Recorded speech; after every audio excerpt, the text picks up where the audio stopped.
Mahatag kita sang mga dulot, tithes and offerings, pinapakabait ang mga usher sa pagkari sa tupangan.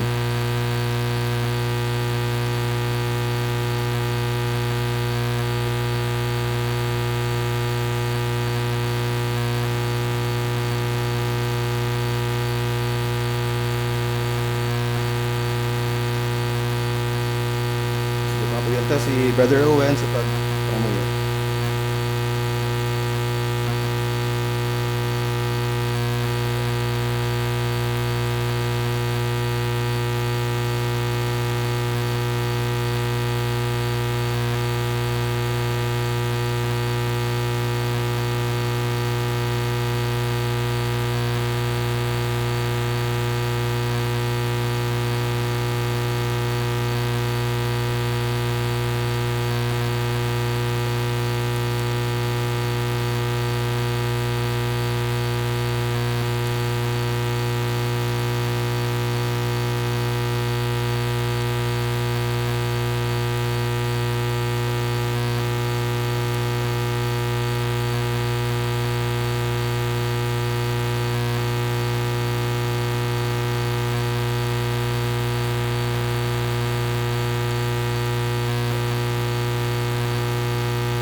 Choir, liog preparar kay kamudalian ng next.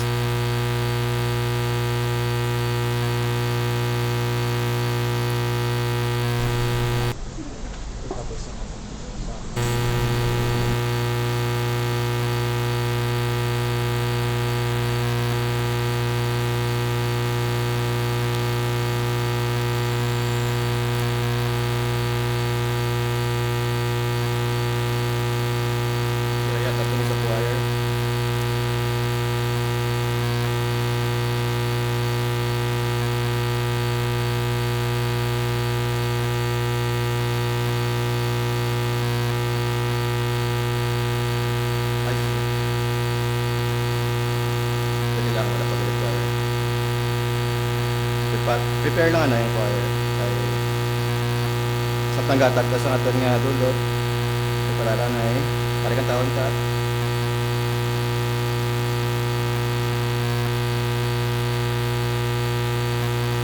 Pantata doxology. Praise God from napakabay tanan sa pagtindog.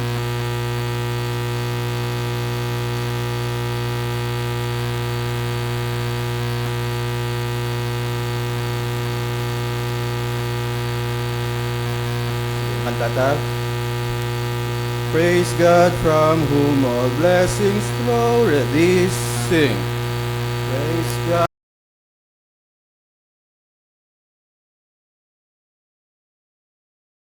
All creatures here below, praise Him above the heavenly host.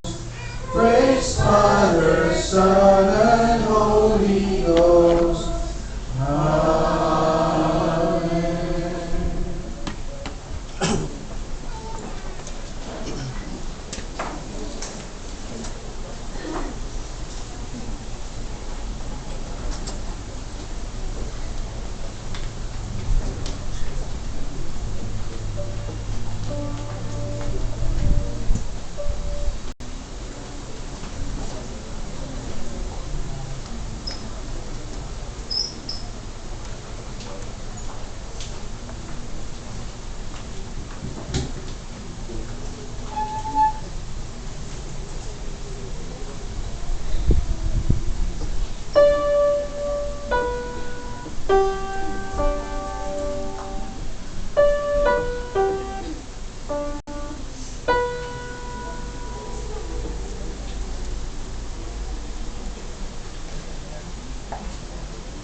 Thank you gid sa aton choir. Uh, that was a beautiful offering for the Lord para sa aton mga tatay.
Wala na mga Diyos nagapalapit kami sa imo, sa inyong tinion, nagapasalamat ang kaayaw mo sa aming pagbulit. Thank you Lord for this opportunity that we have, that we can study your word, learning principles, insights, and praying that the power of the Holy Spirit will be upon us. Father, guide your servant as I proclaim your word at this moment. And I pray that you will also bless everyone listening today and open our minds and our understanding that we'll able to understand your word. So this is our prayer in Jesus' name. Amen.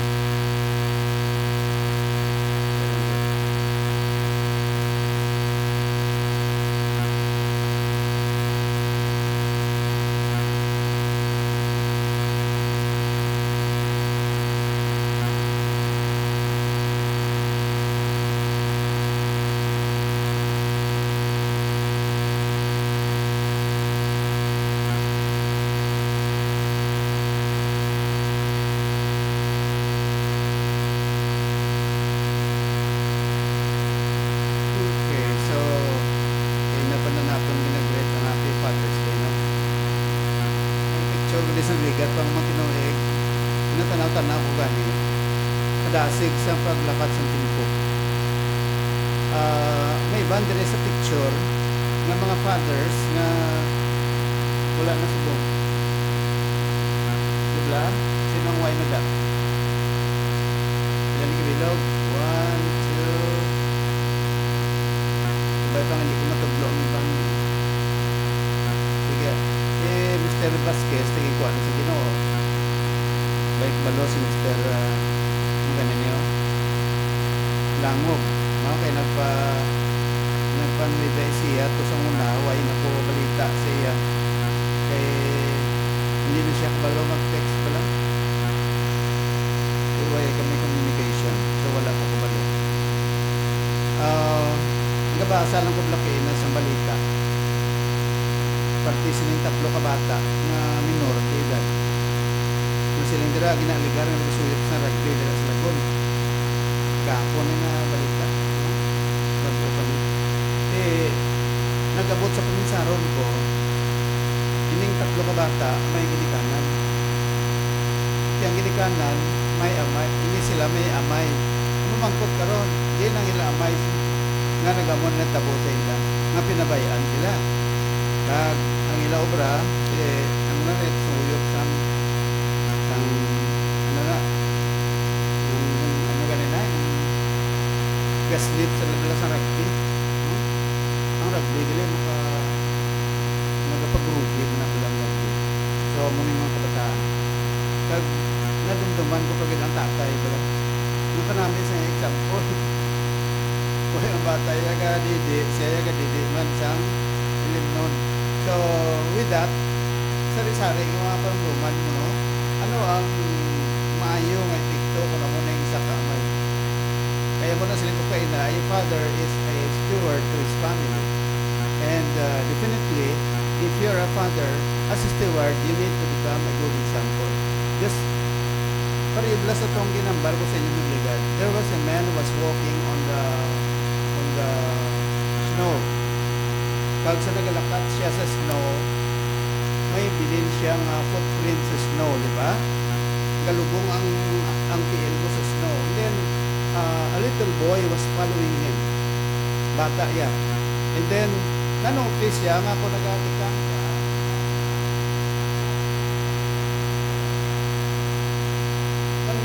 Depende sa pagtikang niya, dito mga na bata sa tikang niya. And then, nakapanomdom siya. Came to his mind. Sila niya, if my son is following my footsteps, then I have to leave him a good step. Kung ang anak niya nagasunod sa iyatikang, dapat ang iyatikang mayo. That is how a good father should be. Okay? Hari pagit. May sa pagit kabalita, suspect sa pagpanggaha sa Tagalog naman at pagpatay sa grade 2 pupil sa Victoria Tarlac, mismong taga-Sundo. Okay, kung ikaw parent, you have to understand that you are responsible for your children, especially sa bata, mga babae. Pinatugyan niya sa iya, managsugat, managpulong, tricycle driver, although hindi man, in fairness, man sa tanan, ng mga tricycle drivers, down man sa mayo. Pero there are times that they will take advantage of our children. That's why it is always the responsibility of the parents to look after the welfare and the protection of your children, especially ang mga kabataan natin, mga babae. So, amo na ang feeling naton, importante ang role sa katatay, hindi lamang sa aton physical work. But of course, when we talk about what the scripture is teaching us, we need also to take heed of that. So, when we talk about Father's Day, if you are going to make a research on that, ang Father's Day was initiated by Sonora Smartdad, an American woman who wanted to honor his father's selflessness in raising her and her 5 siblings after her mother's death. So, single father na after the death of her mother. So, Sonora Smartdad thought of honoring her father because of the father's sacrifices. She campaigned for a dedicated day to celebrate fathers, inspired by Mother's Day. Kaya Mother's Day and Father's Day is just a month interval. Diba? Last May, second week of May was the Mother's Day. And of course, June 21, that is after a month celebration of the Mother's Day. So, her efforts led to the first Father's Day celebration on June 19, 1910. Ang una gali nga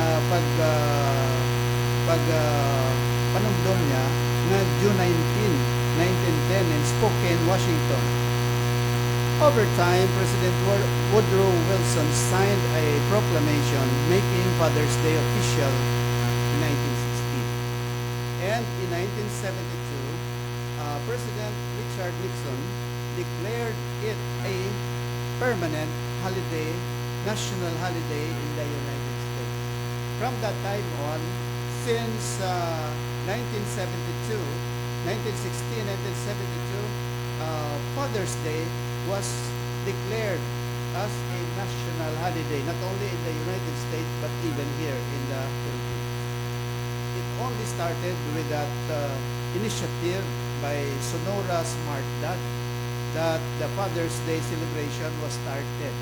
So, it is an effort, the best effort toward nga may ara somebody na nag-start siya na. Hindi, sunod-sunod na, no? So, muna nga, siling naton, we owe this to that woman. And ang ato niya celebration which is always highlighted by our thanksgiving to God for our Father. That is the essence of our celebration today. So, ginbasa naton kay na, if you remember, sa Luke chapter 15, verse 11 to 32, and or 24, Iniya, normally, this is the parable of the prodigal son. Remember that sa the Bible? Now, dira sa Luke chapter 15, may mga parables dira nga ginatag ang atong Ginoo. Ano nga mga parables na mayara da nga the lost sheep, di ba? 99 kiling ni Jesus, ang nadula nga sheep ginbilin niya, ang shepherd ginbilin niya ang 99 just to look for one sheep. And that speaks about the cost of, shall we say, the cost of a single soul nga maluwas. Ang kamalahalon ng tao, according to Mark chapter 8 verse 36, siling sa Bible dira, kining, what shall it profit a man if he shall gain the whole world but lose his own soul? Ano nga pulos ng tao maangkon ng bilong kalibutan, madula lang iya ka lang. That's why nga dira sa Luke chapter 15, si Lord Jesus nag-emphasize sang pagka-importante sang kalag sang tao nga isa nga maluwas. Kung maluwas ang isa ka tao dito, ma-enjoy ang mga tao dito sa heaven. Kag may araman na lost coin, remember? Ano na iya?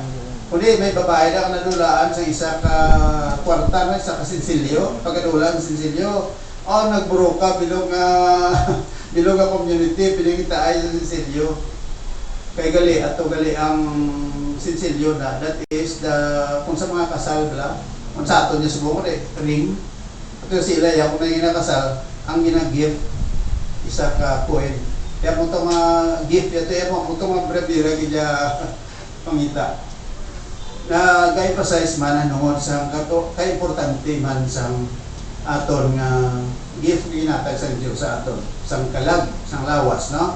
And then we have here the parable of the prodigal son. Magsinig ka na parable, paanggid, kung sa iligay, no? Diba? Magsinig ka nga paanggid, it literally means an earthly story with heavenly meaning. Earthly story.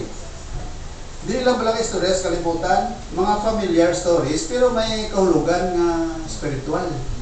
Amo na ang parable, paanggid kung sa aton pa. Hindi na yan parabola, paanggid.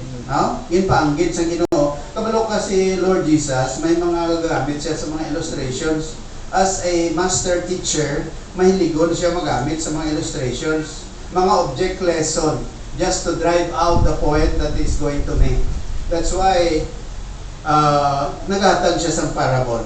So here, the parable of the prodigal son. And according to that parable, nabasa ta kay na, if you are also reading that in your Bible, may kaantanan nila sa isa kapamatanon nga nangayo siya sa partida sa ilang pagkabutang. And then he went away, spent the money, and then until he wasted all the resources that he received from his father, and later on he became penniless, jobless, and he settled for watching the pen for watching the pig in the pig pen. Kagamuna nga sa ulihi, he wanted to eat the food eaten by the pigs or the hogs. And then later on, napanabalik siya, and then he returned to his father, and the father accepted him. So, ang prodigal son, ari kung tanawon mo ang context na parable, the character of the forgiving father, ito lang father nga nag-forgive siya bata, who remains constant throughout the story, is a picture of God. That's why ang parable of the prodigal son, we see there the picture of God.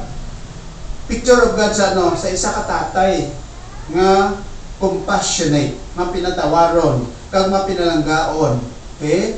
Amo na ang forgiving father, nagapicture na sa Dios. Kaya mo nang ginambal kay na ang Dios naton is a perfect God. Perfect father. Amo na nga kita yung mga tao, ang mga fathers, dili sa kalibutan, kami nga mga amay, hindi kami perfecto. Sorry lang, Mr. Armao. Kaya si Mr. Armao, perfecto ni ngalan niya. Pero what I mean is, ang aton pala yung kabuhi, hindi tayo perfecto. Tingalan naman na. Ang butsilingon, tagsa-tagsa sa aton, may ara ang kapaltahan. Ako lang, ang mga kabataan, kabataan, bisan nga ang amay nyo may mga imperfectness, you need to respect, you have to love your fathers. Why? Because that is mandated by God. Children, obey your parents in the Lord. For this is always right. Obey. What do you mean by obey? Obedience is a key. Nga isa ka bata, magasunod o kung magatuman ang obedience, it does not mean blind obedience, kundi nga it has something to do with loving them, because the moment you love your parents, it will be easy for you to obey them. Kapudlay ko ng pagpalangga sa ginikanan, manula, kay it is very hard to obey your parents. So, here, in this parable, we are being taught that the loving Father here pictures about God. Nga ang Diyos na ito na pinanggaon, in spite of the fact that we are incompetent, may mga tiniyon nga isa, may kakulangan kita, may mga lapses kita sa atong way, but still God loves us. So, in telling the story, Jesus identifies himself with God in his loving attitude toward the lost. Hindi sa nagligad, may nakutang kita dito. Luke 19:10.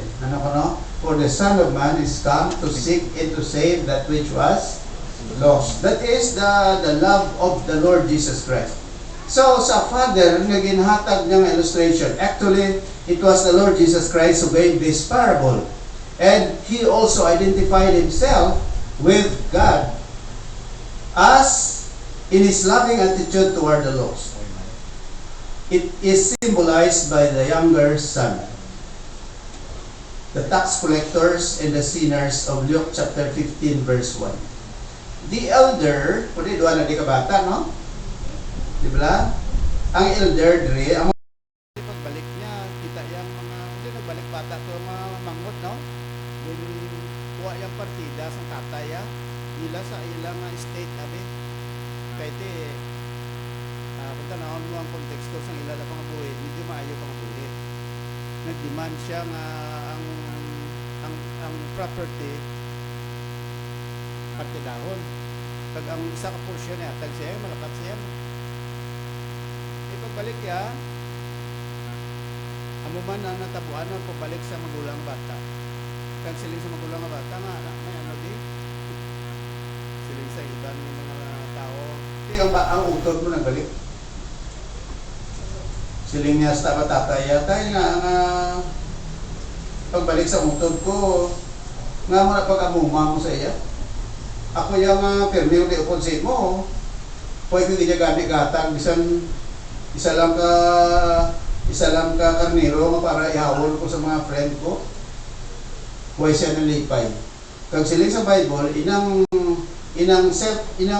elder brother nag-represent sa mga self-righteous nga mga Pharisees, kag mga teachers of the law. Amo na sa Bible mo naman tanaw mo bala, you read between lines, tanaw mo mga interpretasyon dira. Amo na gina-explain ko sa inyo kung anong kahulog, kung anong kapugusan kung teksto bala sa prodigal son, no? So ari to sum it up, sa prodigal son may mga characters. Father. So, ang father niya nag-represent sa God. Kadua, ang prodigal son nag-represent sa isa ka magsala, sa isa ka Kristohanon nga nag-gusa sang iyang kaugalingon just to find happiness sa kalibutan. Para lang maintindihan niya na ang kalibutan ay nagadala ng satisfaction siya kabuhi. Anong natabo? Balik sa Japon sa iya amay. Ang iyautod, nag-representar sa self-righteous people. But silingon, may mga tao yan, bisan pa ang isa ka tao na ginulsol na nagpanabalik sa Diyos, may mga tao ay di ako nalipay. Ang mga yung na-portray sa prodigal son. Alright? So, gina-research ko sa Hebrew custom, sa ilang customary sa mga niyo kung paano sila nag-manage sa ilang mga pagkabutang, no? Dili sa aton niya sa Philippines, kundi lain man niya, no? Bla sa aton family code, I think article 883 nga nagambaldra nga sa pinartidahay sa mga inheritance Number one, kung buhay pang ginikanan mo, ang propiedad, iya pa na sa ginikanan mo. But sa lingon, it is only when the father or the mother has already left na pwede na nila matagtunga-tunga ang ilang property. Pero kung buhay pa, that belongs to the property of the parents. Kaya hindi pwede makadiman ng bata na ibaligya kay ang tag-iya, tataya pa. Dili sa ilaya, lain ang ilang kultura. Okay? Sa kultura sa mga Israelites, sa ilang ginatawag, the laws of inheritance, a father might choose to dole out a portion of his adult children's inheritance while he was still living. Pwede yan matag sa mga Hudiyo. Ang magulang, the oldest son receiving a double portion. Amo na, kalabanan, kung magulang ka tayo sa ila, dubling may property. Abing magpinartidahay. Ang sa mga Hudiyo, kung magulang ka bata, amo na, the law of the firstborn, bala? Amo na, kung firstborn son, so na, duwagin ang iya portion.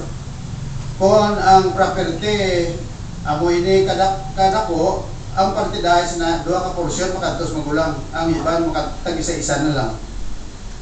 Kamo nang si ilaya mo. So, sa ilaya, kung gusto sa tatay nga alaw ang mga bataan niya nga tagaan, samtang buhay pa siya, okay lang na sila. So, the oldest receiving a double portion and the younger sons receiving less. Daughters as well as could receive inheritance from their father's will. Ang mga kabataan ng babae, pwede man. Sa aton, ganit sa dili sa layin naton, ang mga illegitimate ng mga kabataan, may share ganit sa property sa ginikanan. Wala? Amo na nga mabugat ang penalidad sa adultery sa concubinage sa mag-asawa. Sa layin naton, ang concubinage, hindi lalaki nagpangaliwa.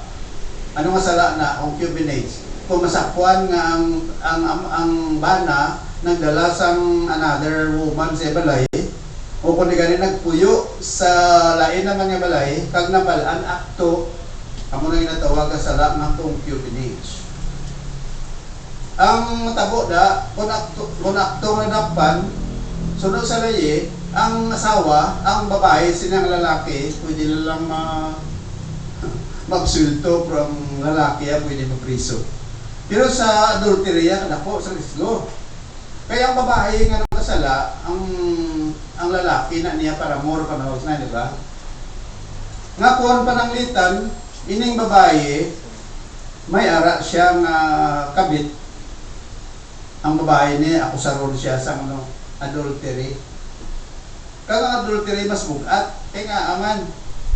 Kaya kung ang babae nga ni, makabata, ang iya bata sini, mangin sharer sa property sa lalaki. So it's unfair. Na kung lalaki ka, ang asawa mo yung bata iya sa lain nga lalaki, nga ngayon kabahin ka, kaya mo na sa lain, nakon mo. Na kung may bata siya, ang illegitimate nga bata sa babae nga asawa sa isa ka lalaki, may share yapon sa iya property. Amo na ang lain naton, nagadil bugat sa adultery sang sa concubinage. Kay kung ang adultery, duwagin sila prisuhon. Ang babae kagaya paramor. Sa concubinage siya, kaya Muslim, ang bisbitang lalaki mo na muna.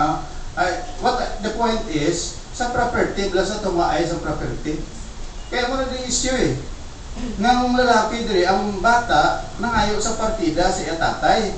Pero sa Bible siling naton, ang tatay pwede siya ibuhay nga pwede niya bisan buhay pa siya, pwede niya matagaan niya bata sa property, pwede niya ma-divide ang property kagatagaan bata ya.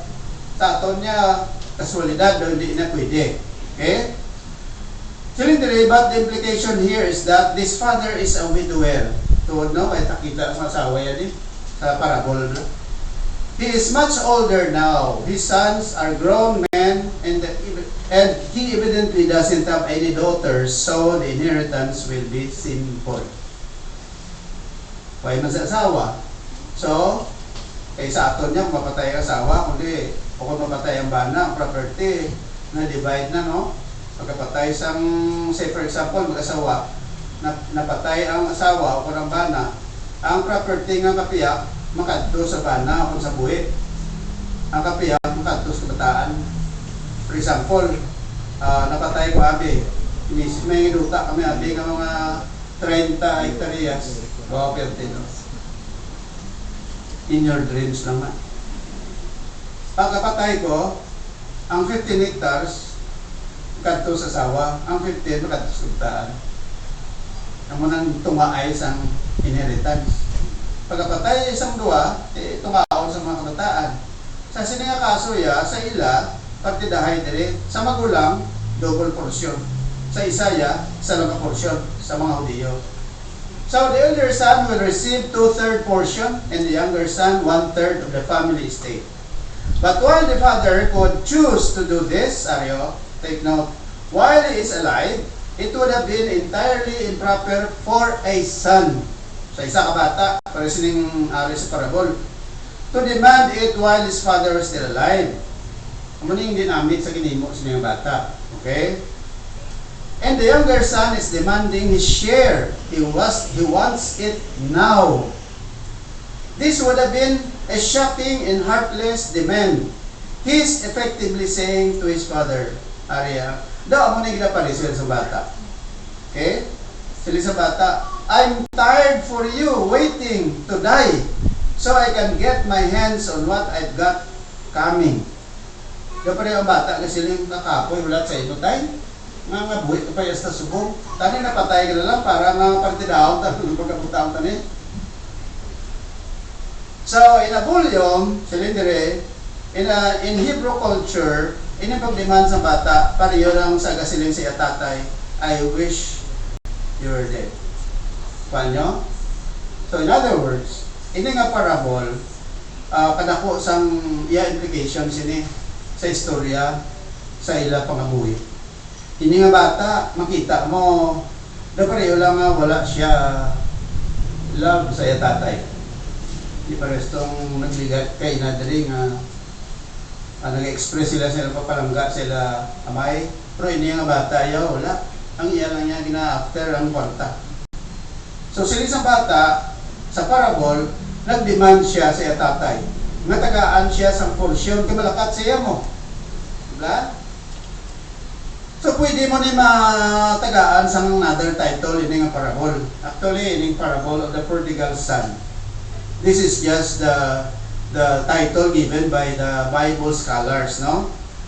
Kayo ay sa Bible nga nagasiling ka dyan, that is the parable of the prodigal son. Ang ginambal na sa Biblia, ang ginrelay ni Jesus sa mga katawan.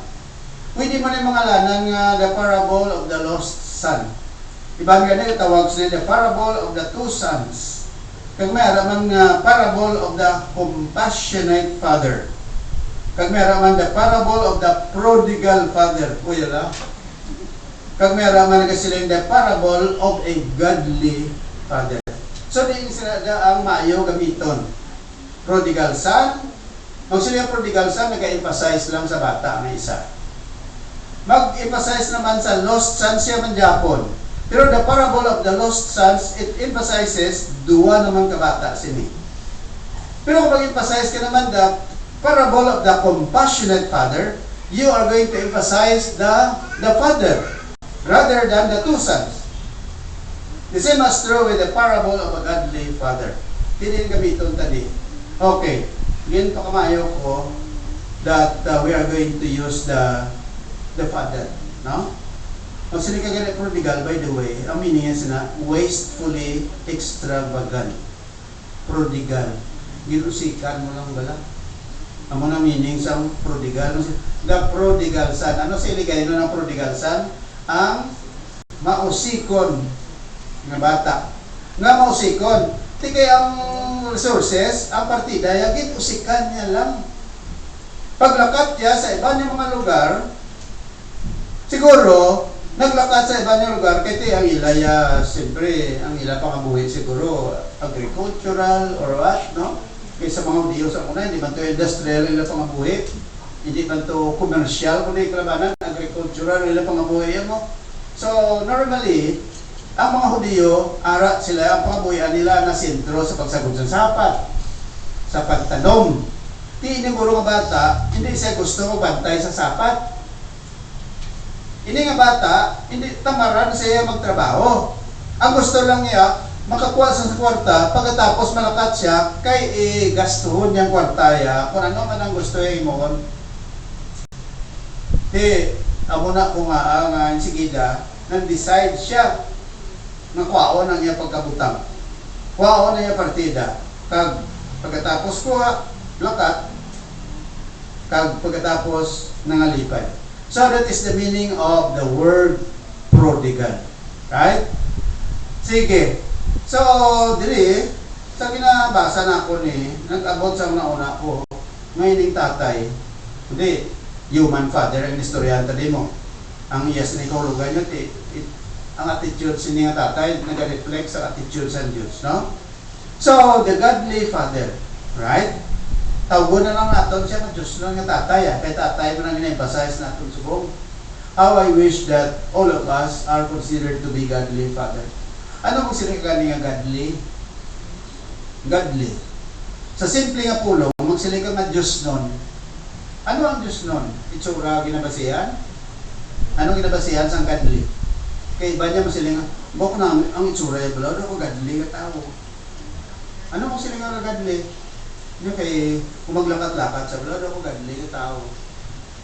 Kung lakat siya, daw ka pagkinaya. Anong girado bila?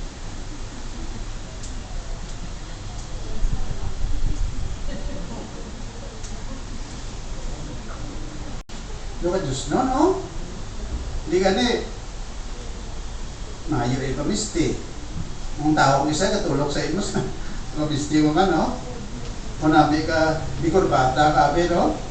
Kagdason, ang ayan ka mamisti, sila tao, kung nabi siya, ka Diyos, no? Ng tao, no? Kami nag-confirm bilang puti ang bayo mo. No, ka Diyos, no? Sa imo. Tapos, pwede ka kurbata, kita mo ng mga amigo, talaga nakatsdala, no? Kurbata, so puti bayo. Masila yung tao, buko namin yung mga tao ka Diyos nun. Question! Is godliness based on how we dress? How we wear our outfit? Or what? Or would it depend on the way we speak? Kamu na balang Diyos nun ng tao? Magsili ka ganang ng Diyos nun, godliness. Ano mo sulimon? Ang godliness, nag-aambali na sa isa kasay sa pagpangabuhi nga ano, nga ang isa ka tao is always aware of God's presence. Amo ng Diyos ng tao, regardless ang iyang mga physical appearance. Etip, mayroong mga tao yung slimo, simple lang misti, ang ila yung bisteya, di pa rin sa imo, pero masiling ka nga, paano matawag mga godly na?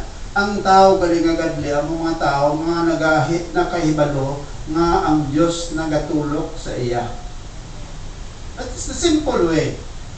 Kung Diyos nun ka, may awareness ka. Ano nga awareness? Ang Diyos nagabantay, nagatulok sa imo. That is according to Proverbs chapter 15, verse number 3. What does it say?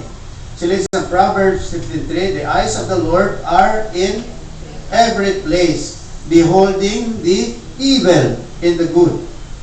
Ang mata sa Diyos nag-focus perme sa tao. Magsiling ka ganang focus, pero bilang sang ara sa stage, nga may spotlight nga ara da perme kundi magkadto ang tao der sa stage, kasunod-sunod ang spotlight sa iya. So siya ang ina-emphasize sang sanan. Nga kung maglakad siya, kung nakatulog ang mga tao sa iya, meaning to say, ara ang focus sa iya, just like your camera. Just like sa imo nga, gina-zoom nimo isa ka butang nga gusto mo nga makita mo completely. So, we'll talk about a godly father. Simply means that a father who is aware that God knows what he is doing. Kung ikaw Diyos nun nga tatay, kay balo ka nga ang tagsa nimo ka ginahimo, ginabantayan ka sang Diyos. Kung ikaw man godly nga nanay, the same thing. That holds true. with a mother who is also a godly mother. The same holds true with the children. If you are a godly child, a godly son, or a godly daughter, there should always be an awareness that God knows what you're doing. And when you think about that, what should be the attitude that should develop in your heart? You have to behave. Because you know that God is watching you. Napareblas ang CCTV camera. Dili sa aton may CCTV. Kung dito ko sa opisina, walaan ko ang movement sa mga tao ali sa gwa. Kay every corner may ara CCTV. Bisan dito ko sa opisina, walaan ko kung anong ginaobra sa mga bata dili sa gwa o kung dili sa sulod sa church. Why? Kaya ang CCTV camera among nagabantay. Di ba? So, wala sila kabalo, amo na panahon naton candid bala no nang picturean ka bala. Uy, kabalo ko nanong giniobra mo. Kabala mo na no? Kasi, uy, wala, nga mo itsura ko man, gamot lo bata ko be. Kaya pag picture sa imo, way ka katulog. Lain na akong katulog kaya gawa mo ko ka na no? Grabe ka lang imo nga pusing, di gawa mo ko gina. Pero kung gulpi nga pag-picture, gatiwi pa ba, may banga niya, gamual, kinsindi ka mga gamual, kung gabukol babaya, picture, amo na ginakalabanan, gina-focus sa mga tao, sa mga istorya. So, amo ni bot silingon mga kapuran, sang godly father. Dira ta mismo makalaan, kay sila sa Bible, ang Diyos nun nga tatay, kabalogid siya, nga ang Ginoo, aware gid sa obraya. Kung di ka magkanto, ano baka ba na ako kabla sa Diyos? Hindi. Pagbasahan mo lang Psalm 139, sila sa Bible, whither shall I go from thy spirit?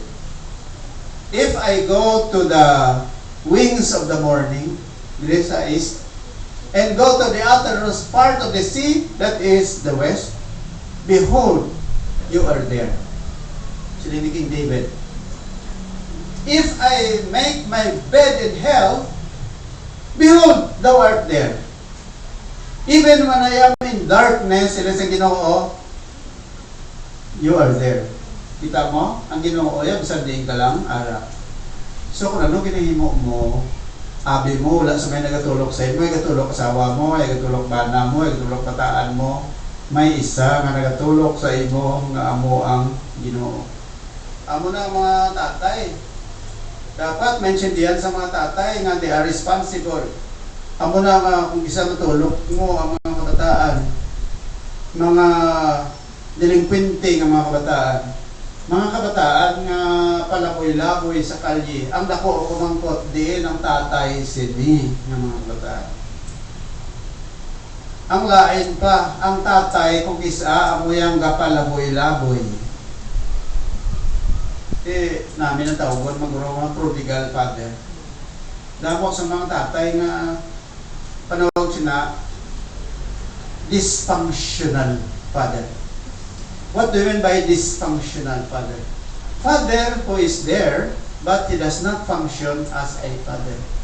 Pag-abot sa balay, ang tatay, pag-abot sa tatay, makakaon lang siya, makatulog, tapos why concern siya panimalay.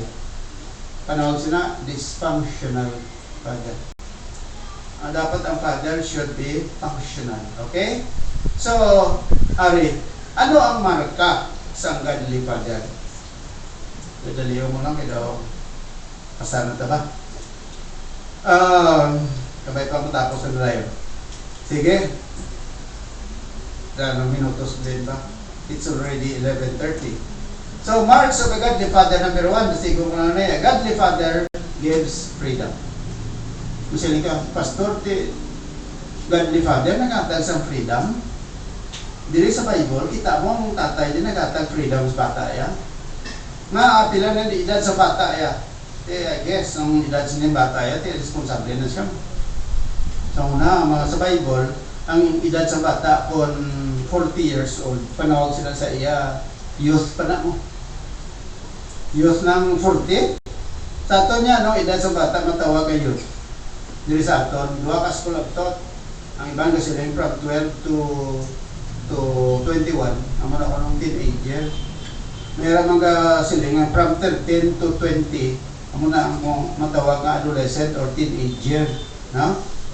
Karon sa banta niya pila na edad sining bata ni. Kaya nga mangayo na sa partida ka manakatsa mo.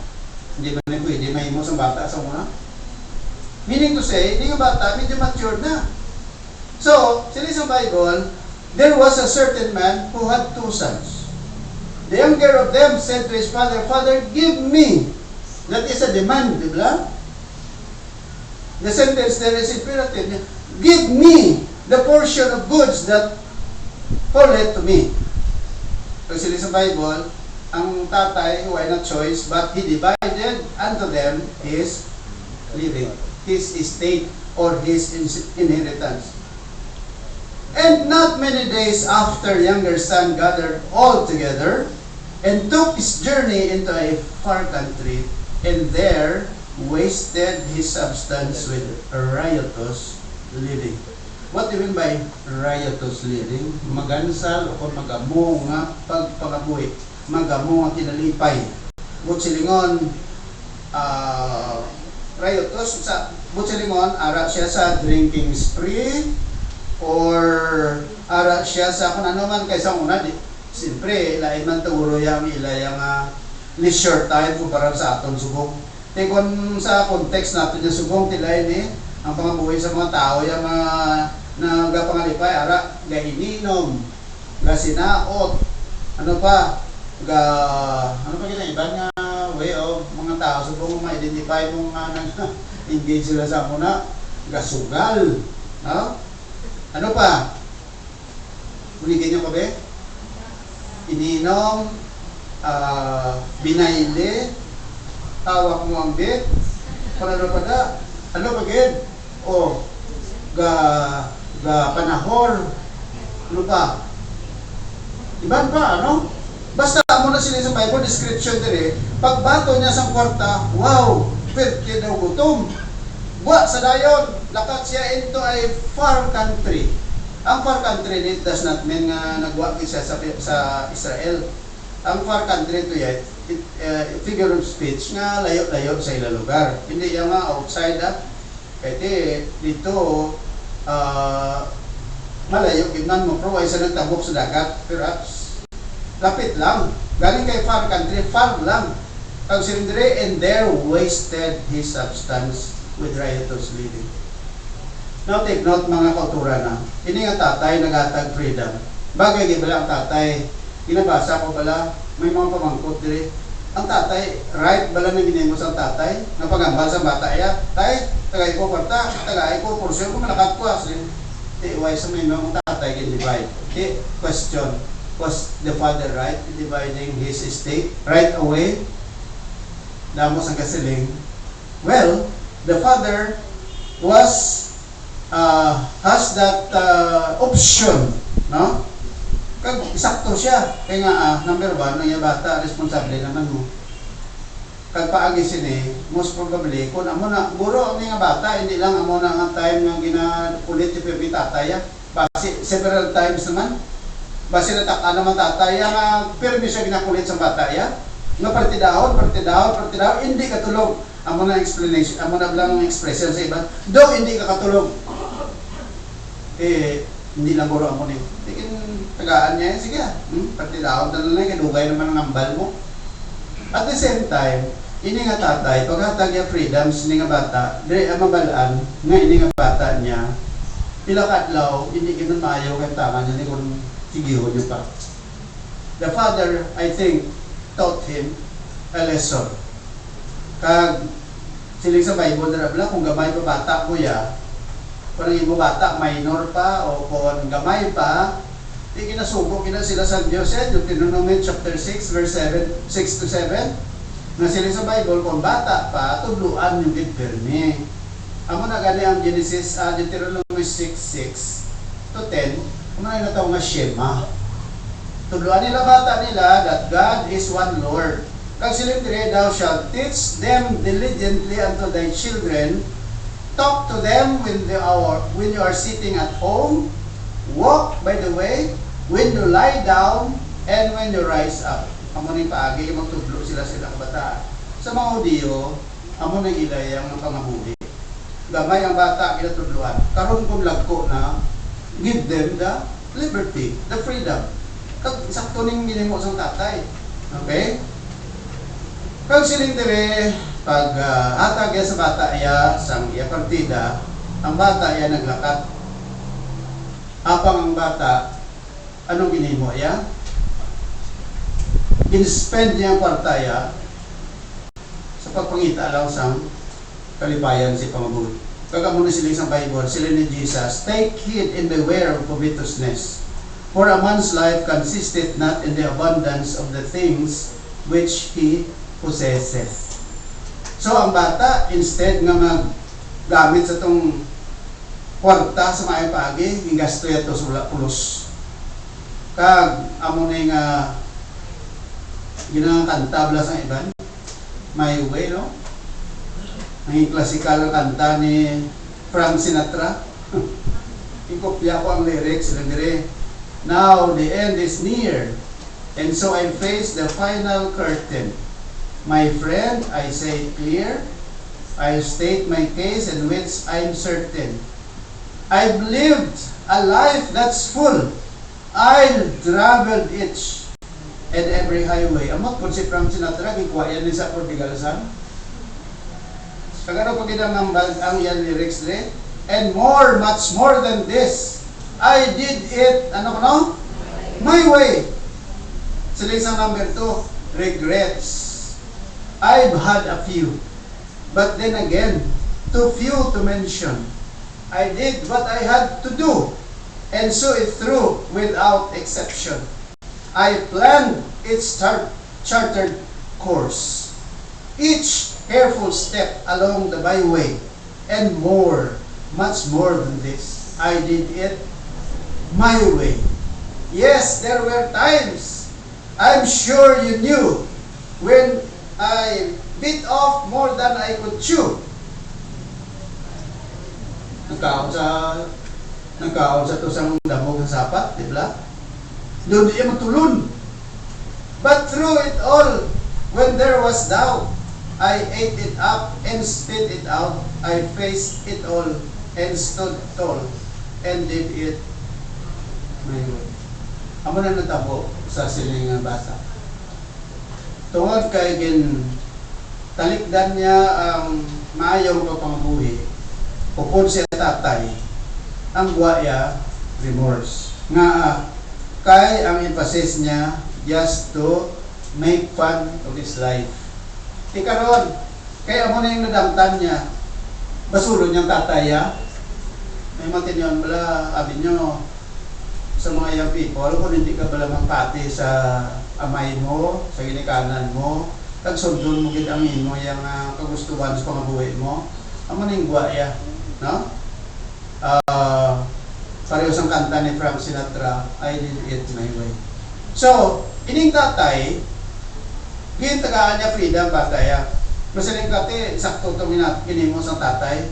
Well, dili makita naton nga mo ning itugot sa Biblia mo. There are times sabi mo, ang Bible nagambal sa aton. Nami matinon sa kabuhit ang isa nga ang Ginoo gina-allow niya kita sa pag-experience sa mga butang kaangay para maintindihan naton ang ginimo naton din sakto. Muna ginimo sa bata. Dito yung nabalaan, ang mga isilin ng isang mulabaton pala, he learned the hard way. Muna, sa mga kabataan, dapat mo gidumdumon na kung maghalin ka, mag-insister ka, maglalis ka sa ginikanan mo, you are going to learn the hard way. So the best thing is, be submissive to your father. Munang natabo sa iya. Ay ko no? Oh. Now, ikadua, yung tatay. Godly father always accepts his son or daughter. No, makita ta diyo. Sa Bible, sa mga nga bata, nalulong sa bisyo. Kag nanong balik, ito lang ang bata, bago lang, mga nga bata, primero, sa anto siya sa pagpakaon sa mga baboy. kagapanghayhay, he learned the hard way. Sa nagpanumbalik ini nga bata, sila sa Bible, ginbaton siya sa iya tatay. Nga aman, ang godly father gali, nagabaton sa iya bata, no matter, isa pa ng iya bata. No? Amo nang isa ka ginikanan, hindi lang isa ka iloy. Amo na sila nila bala nga, a mother is the woman, nga isa na naman niya kabataan, makabaton siya. So godly father always accepts his daughter. Kung may mga kabataan mo, ang ini nga tatay, way nagdumot sa iya bata. Ibaton niya iya bata. Muna kung tanawon ng Bible, layo pang niya bata, ginbaton na sang, ginsugata na sang tatay, no? Kay, kung may chimpo tabi nga lawig, dira po may isa-isa mo na, nga adlaw-adlaw, ini nga tatay, nagapaabot, gin yung bata yung balik. Ikabalugit sa mo, ang bata yung number one, may experience siya sa muna. Tigulpi ka lang, may magkatuto sa lugar sa mga katawan to mga unbelievers. Tapos, why siya experience siya? Hindi siya expose ako ng bagay. Amo na nga kamo mga people, hindi na kinaulang na-expose again. Muslim, ako na nga, kung in-interahan, kung ganyan, para bala nga magalaan, kung ito na nung sabor sini. Muna sa mga blas ng high school kami. Na lang, tunaan mo yung paano mag-inom, para balaan mo kung anong sabor bala sa beer. Kung anong sabor sa whiskey. Mga tunaan mo kung anong sabor sa sigarilyo. Diba? Ang curiosity, kung isa mo na mabulay, kung intrahan mo na. May harap ang curiosity sa mga bagay nga mga maayaw ng positive. Pero sa mga negative, it does not follow nga kung ikaw, Christian, intrahan mo din para maintindihan mo kung ano ina. Kung ikaw, Christian, hindi man nagkakasiuran ng tanan-tanan nga aras kalibutan, intrahan mo para balaan mo kung ano ina. Para may experience siya. Muslim, kabalo na ko na, katilaw na ko na. Hindi. Take note, kung mo na ikagumba sa kabuhi mo, like the prodigal son, hindi mo pagimuon sa kabuhi mo. Why? Because sila sa Bible, isa lang ato ng kabuhi. May kanta na Muslim, only one life, will soon be passed. Only what's done for Christ will last. Abi mo ang trust sa education, subong values education. Amo na nga ang gisa ato pag seminar nga mo sa DepEd pala. Galingin ulo sa mga teachers, sa mga principal, sa mga naglalay eskwelahan kay tungod bala sa mga ito karon mong bata pero may layi ang Pilipinas nga kabudlay. May ara 7610. May ara nga 9262. Isa mo na. Di daw dutay lang. Daw naman ang alam mga teachers. Sila sa mga teachers, especially dito sa teacher sa Lasal. But yati ano din ang role ng tasang in loco parentis ng mga teachers. In loco parentis, kundi in substitute parent ng mga kabataan sa eskwelahan, no? Ang ito nakasaligbat yung gani. So, sa atong subong mga panahon, in our time today, may dilema kita. But, isa lang yung kabagay ang dapat na atong tani itudlo sa mga kabataan ta. We have to teach them the Word of God because in that, the Word of God will help the children to change. Diba? Transformation is the best thing. Taligate, hindi man ko ito kapalawi kitang bagate, siyempre, lain ang pag-intindi sa iba, dahil religion na naya mo, no? Pero abotang yung point out ko lang, nga ang pulong sa Diyos, among nagakambyo sa kabuhi ng tao. Hindi ang teaching sa sunod sa eskwelahan, kinamo naman mga kabataan na tabluan ng sasakto, nag-graduate naman sa mga malalong eskwelahan, pag-graduate nila, amo na Japon ang kabuhi. Kita mong Pilipinas na itong subong, dabot maalam, diba? Amo na may isang nagsiling, the heart of education is the education of the heart. Sila pa sa isa ka man nagwali, no man can change the world, no man can transform the world, except individual in the world is changed. And we cannot change an individual, except he will be molded by the hands of the master. Anong importante sa bata? Sila sa Bible, train up a child in the way he should go. Gamay pang bata, tudluan mo na partis Ginoo. Kaya kung magdako na siya, hindi na siya madumduman niya kung na nang itudlo mo. So, ini nga tatay, tuod na, sa role na to, tatay, ang kabataan taway, tas ang full control eh. Kung gamay pa na sila, magyaan mo, masunod sila sa imo, kung nanay ka, gamay pang bata mo, kung nanay pasuksok mo, suksok na sa bata mo. Bisan yung bisa, tsura sa bata mo daw, tanda-tanda, siling mo, ang ayan ka na. Ang bata mo, ikareklamo. Pero kung magdako ng bata mo, pasuksokan mo sa amo lang, hindi man na daw ka, daw ka deviate na ni sa ako, magamo ni. Sabi mo, magdako ng bata mo, ikaw naman ang tuytuyan sa bata mo. Nakalabaran kung bata gani. Sa subong ko tempo lang, Day, mabakal ko cellphone. Dali, dalaw ta ka to sa amo na yun. Ikaw pang di ka balo. Day, bakal ko internet, ng computer. Tinay, mo na yung computer, bakal mo, muni, tulungan mo sa bata mo. Tapos ang gamay sila, nag-araw ang bata mo, makuda yun. Pero maglako na sila, nag-araw ang bata mo, ay may down ko. Ay hindi ko. Ang muna gamay pa bata mo, dalon mo na sa simbahan para kung maglalagko na sila, hindi ka nang budlayan. Wala? Drive a child the way should go. Di ba ni tatay to? Kung makasala bata mo, tandaan ta, mga tatay, mga nanay, ang mga bataan tayo din sila mga perfect people. But, sino ang ilakatuan sila in case may mga problema sila? Ikaw. And you need to accept them as they are. Sa mga bata ta, they are making their own way. Muna sa isang kanta, I did it my way. Pero kung makasala sila, di sila makanto sa imo ng Japon. So what will you do? Sila, ay, hindi na ako magbaton sa imo. Halala ka to. Kung ikaw ginikanan, that should not be the attitude. You have to accept your children as they are, love them, and guide them. Such a way na mag-iyahan mo sila, magbago naman ang pangabuhi. Okay, so hindi nga tatay, yung bato ni bata yan. Tiara, katapusan ko na lang kay Wailong Tatay. A godly father forgives unconditionally. Nagpatawad nga wala kondisyon.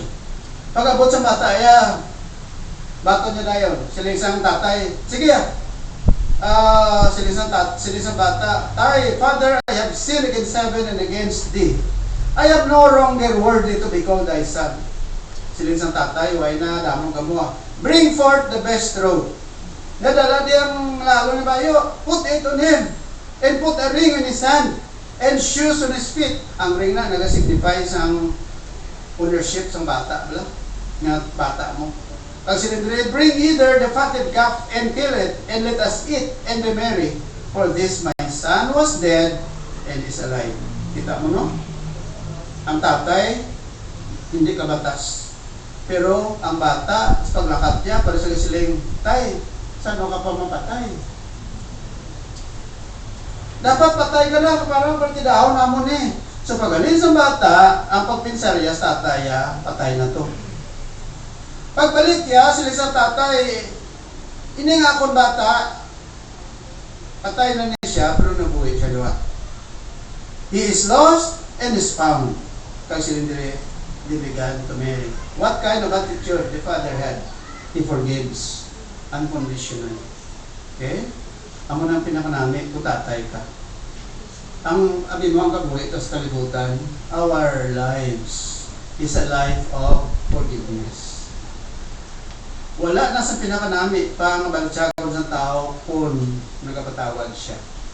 Kaya kung nagapatawad ka, tauhay ang kabuhi mo. Pero kung wala ka nagapatawad, your life is always in misery. Notice ka mo, na kung ang tagipusoon mo ay kapatawad, hindi ka maglinom. Di ba? Your conscience, your heart is always bothering you. Kaya mo na ang Bible nag-remind sa aton that forgiveness is the key. Amo na nga si Ephesians 6:4, you fathers provoke not your children to wrath, but bring them up in the nurture and admonition of the Lord. Amo nang pinaka-basic, kung tatay ka, ginikanan ka. Ito yung bata mo sa Ginoo. Kaya kung magdagko na sila, lesser ang problema mo. They are not perfect. Isang Christian pa na sila, they might not be perfect people, pero mas lesser ang problema mo kung gipabayaan mo mga kabataan mo sa gamay pa sila, wala mo gidala sa Ginoo. Karon kay nagtindi, diyan na sila pagdala mo sila, gudlayan ka na, I tell you. Amo na ako, lipay ko. Sa mga bata din, sinamba din sa simbahan, tinalagan, sininggit din sa sulod simbahan, kung gagmay pa sila. Sige, lagay-lagay na da. Ang dami lang hindi mabunggo. Pero hindi naman ako nagawali ko, padagan-daganan mo din. Sawaya lang palihog. Pero kung iba niyo okasyon, dagan-dagan da. Sige, padagan-daganan da. Disiplinahan lang. Pag-abot mo, kung nag-aambagin sa pastor, ikos ka ha. Hindi kayo gawali ang pastor, may saka din. Tumbo-tumbo da. Istorbo na na. Diba? O, so ano namin? Tatay ka, nanay ka, hindi, ang bata mo, bring them up in the nurture and admonition of the Lord. Kung nagatutom sila sa Diyos, pabay sila pasalamati ang Ginoo, nga they are faithful in the Lord. Di ba sila nga, ay na, no na nang imo, yan nga, pirmi ka lang simba, pirmi ka lang simbahan, galalaba ko na sa langit. Nakulain pa ang ginikalo, mambal na, no? No na simbahan ay, lapaw ko na sa langit. May galapaw sa langit daw. Kung ang bata mo, take ng taong ginikanan ka, kung ang bata mo magpalapit sa Diyos, be thankful. Allow them to be faithful in the Lord. Amo na sila sa Bible, do not irritate your children, do not exasperate them, but bring them up in the admonition of the Lord. It carries idea of reminding your children ng ilang kapaltahan. Kung gamay po sila, koreksyonin. Diba? Para maglako sila ng tatlong ilang pangabuhi. Sinabi pa ni Martin Luther, keep an apple beside the rod to give the child when he does well. Ang rod ko rin, buta mo sa apple. Basta maayo lang siya, awara, may apple. Pero kung di maayo ang inay mo, disiplinahan. Okay. Alright. So, sili ko kayo na forgiveness is very important. Okay? Ari ang bali Douglas MacArthur niya, I don't want to be remembered as a great general who led the armies and liberated the people, but I want to be remembered as a Christian father who prayed and read the Bible with my children. Si Douglas MacArthur na ha, the greatest liberator sa Philippines, he was a Christian. He was a God-loving person. He was a Bible lover general. Siya ito nagdala sa Bible dito sa Philippines sa una. Naman ang balya, hindi ko gusto madumduman ako sa tao, great general ko. Kundi gusto ko madumduman ako sa tao, nga nagapangamuyo ako sa akong mga kabataan pag nagabasa sa Bible sa ila. Okay? Ang unang namin. Sila yung pala dyan, I have no greater joy than to hear that my children walk in the truth. Lastly, pamatiin na yung kanta.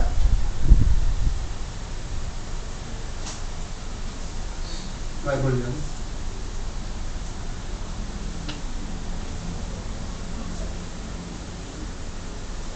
Ay, no? Hindi ako gabi. Sound. Nami ako niya kanta and then try to internalize this. Jadi lang kita. Okay.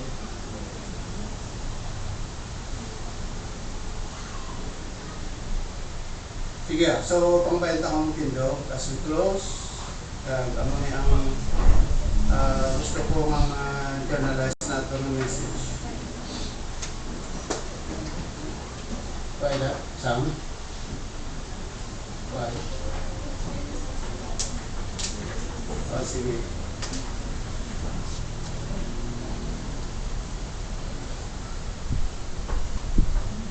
Like it.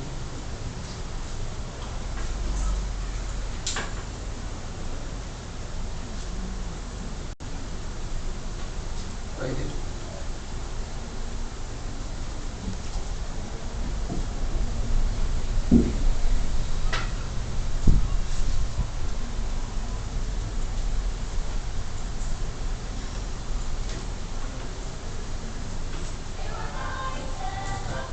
Wherever you go, for life can be blessed and bright when you choose to be a light. Ang title sa niya is Be a Light. As a father, as a mother, we should be the light. Be a light, be a star, be a candle in the dark. You can shine like a city on a hill. Give your hand, give your heart, give the very best you've got. Be the salt of the earth if you will. You can help and serve somebody you know. Share your light and love wherever you go.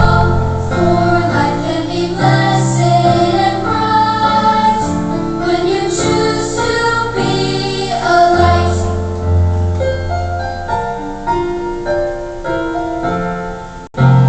Always seek to be meek.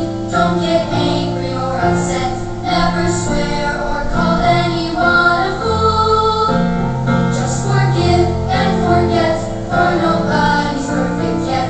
Never judge other folks, it's not cool. You can help and serve somebody you know. Share your light and love wherever you go.